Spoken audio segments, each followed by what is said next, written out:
Bonjour, bienvenue à Arcade-moi ça. Aujourd'hui, on fait du bench. Mais on lèvera pas de fonte.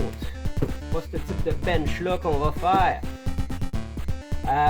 Je ne sais pas si plein de belles petites surprises. Et non, ce ne sont pas des escalopettes de poitrine de poulet tranchées, malgré l'étiquette. Ce qu'on a, c'est de la réception par le monsieur le postier qui vient de me livrer ça. Alors, ici, j'ai une enveloppe orange. Ici, j'ai un petit sachet qui vient d'Espagne. Et j'ai un petit cap kit pour donner de la vie et du bonheur à quoi? À un châssis d'écran Wells Gardner 4900. Alors, ce magnifique 4900, je vous le donne en mille. Essayez de deviner pour quelle machine d'arcade il est dédié. Dragon's Lair 2, la machine Dragon's Lair 2 du McFly, qui en fait plusieurs malheureux en ce moment, parce que ça fait plusieurs semaines qu'elle est down. Et puis, on s'est enfin botté à commander toutes les pièces nécessaires pour faire un kit de rejouissance sur cette belle ingénierie. Alors, c'est assez ironique de penser, mais en fait, d'une certaine façon, c'est que sachez, pour ceux qui ne le sachent pas, que la Dragon's Lair 2 du McFly fonctionne encore sur son matériel d'origine. Lecteur Laserdisc Sony et le disque Laserdisc. Et le board. Pour la réparer, à l'époque, on avait dû changer le MPU qui est assez dur à trouver. Merci encore une fois. Merci à mon ami Martin Dompierre qui a bien été prêt à s'en départir. Et maintenant, c'est rendu à l'écran de flancher. Alors, après ça, on espère juste que le lecteur Laserdisc et le disque vont continuer à durer. Quoique c'est surprenamment pas si pire comment ça se trouve encore des lecteurs Laserdisc et des disques de Dragon's Lair 2. Alors, cet écran-là en laisse plusieurs malheureux. Et pour être capable de faire ce que j'appelle tirer du 12, on tire au shotgun parce que je veux pas avoir à m'étendre plus longtemps que ça sur la réparation de cet écran-là. Alors, je ne fais ni une ni deux et je change toutes les pièces qui sont susceptibles de défaillir et qui sont les plus défaillantes sur un ordre au fil des années. On parle donc de condensateur, le hot, le horizontal output transistor et le flyback. Alors, voici exactement tout ce que j'ai. Et ça, c'est le hot, en passant. Le hot, on peut être habitué souvent que c'est des sortes de transistors TO3, et dans ce cas-ci, c'est plus un transistor commun. Alors, il est dégueu, il est sale, je le trouve pas beau. On va le mettre dans le bac, on va le nettoyer, on va le passer au RTL, on va le passer à l'eau chaude et on va passer le compresseur d'air là-dessus pour le sécher le plus rapidement possible. On veut pas nécessairement que l'eau s'infile partout. Oui, c'est le genre de choses que je fais. Je suis vraiment aussi hardcore que ça. Je passe carrément le châssis à l'eau. Je dis châssis ici en Amérique du Nord, on dit châssis. En Europe, vous prononcez plus platine. Pour moi, platine, c'est un matériel rare de la charte, des tableaux de la charte, des éléments périodiques. Alors voilà, j'appelle ça un châssis. Pour ceux qui vont se demander pourquoi j'arrête pas de parler de châssis et je parle pas de fenêtre ouverte non plus. Alors, je reviens un instant. Regardez un petit peu quand je dis que justement qu'il est sale. Alors, accumulation de... je veux quand même que vous puissiez être apte à apprécier le avant-après. Après un beau nettoyage, ça donne ça, des belles couleurs vives, plus de poussière, on est content, on va travailler sans se salir les mains. Et surtout, on va faire du bien aux composantes. Aussi, remarquez que j'ai mis ma petite Nexitube Clock ici. Il est présentement 3h04. On va faire un time. Voyons. Comment que je disais ça donc? C'est encore un petit peu ça. On va faire un time attack, non? Voyons. Un time-lapse. Un time-lapse, ça fait longtemps que je n'en ai pas fait, que j'avais oublié le nom. Ça fait qu'on va faire un petit time-lapse, puis à la suggestion de mon ami Mathieu, il m'avait dit « Hey, mets donc une petite horloge qu'on puisse savoir combien de temps ça a pris. » Alors, on sait qu'à 3 minutes 5 environ, on va avoir commencé le cap kit. J'ai déjà mis toutes mes capacitors ici dans l'ordre, puis là, en tassant mon pad, je les ai désordonnés. Je suis vraiment un champion. Alors, ça va aller beaucoup plus vite maintenant qu'ils sont tous retirés de leur petite pâte de carton avec laquelle ils viennent et tout. Alors, première chose que je vais faire, c'est enlever le vieux flyback.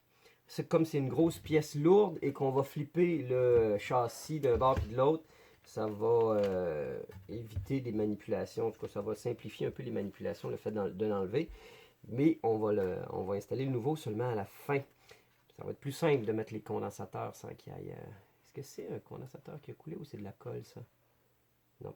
Alors, je vais de ce pas et on va se parler une fois que ça va être terminé ou pendant, dépendamment si je vois des trucs qui sont dignes de mention. Alors, sans plus tarder, time-lapse.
Pour le fun, faisons une petite pause. Je suis rendu à changer le hot.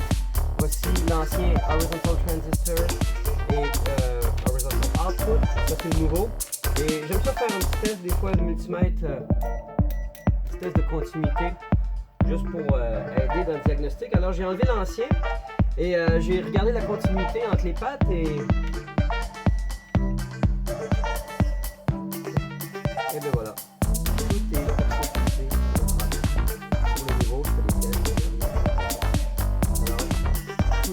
c'est bel et bien le hot qui avait sauté. Pas la première fois que je vois ça.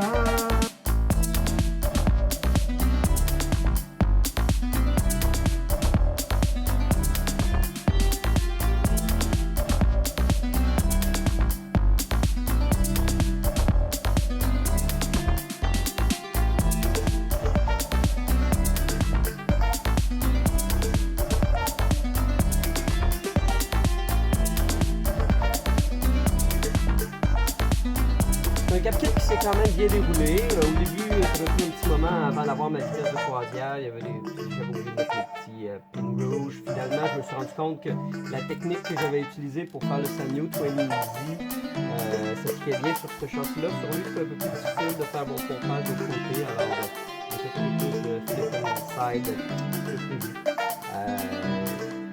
J'ai très confiance qu'il va le redonner vie maintenant que le hot a été changé. Il s'en va à la Dragon's Lair. Vendredi, ça va être une très grosse journée au McFly parce que j'ai ça à mettre dans la Dragon's Lair. Marc s'en vient avec le PCB de la Battle Zone. Je vais faire un test d'écran LCD dans la Space Invaders.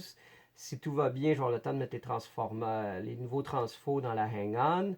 Peut-être un cap kit sur la Track and Field. Là. Mais là, je commence à beurrer épais. Alors,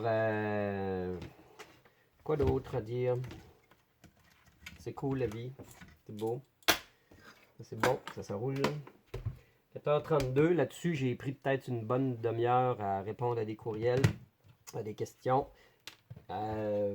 Donc, on peut dire à peu près 1 heure. Là. 1 heure de travail. Hein. Hey, c'est vrai, c'est ça que je voulais dire. Je savais qu'il y avait quelque chose. J'ai dû en faire retrousser des orteils vers le haut au début tantôt pour les connaisseurs de châssis.